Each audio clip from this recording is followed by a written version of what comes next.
Hi again people, another day, another luto-luto or pakuno-kuno nga kabalo magluto, correct? So, ang ako natuon subong mahablangka. So, ari nga mahablangka, mas pinadasig nga mahablangka. Hindi na parehas ang una nga mahablangka, kinanglan mo gidyan maglugay-lugay halin sa pagsugod mo nga gimix mo na sila tanan hasta gid na pagluto niya nga magkapot na tanan.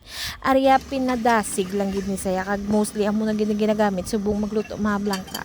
So first, ang atong ginhimo is nagbutang ta sang gata, condensed milk, sugar, and the cream of corn. Ang ato na obrahon, ipa-boil ta na siya. After na ma-boil, ibutang ta naman na ang cornstarch kag gintunaw ang cornstarch sa may evaporada or evaporated milk. So pagbutang mo na siya, kinanglan mo lang na siya haluon. And gabutang ko butter para dasig siya mag-smooth. 'Di ba ang mablangkata. So amo lang na siya halo. Kag makita ta na karon nga gasmooth na siya, kwaon ta na sa. Amo lang na siya kadasig ang aton nga mahablangka. Pwede na dayon kaunon sang aton nga mga himata. Correct. So amo lang na anay ma-share ta ang akon nga mahablangka for today's video. Bye.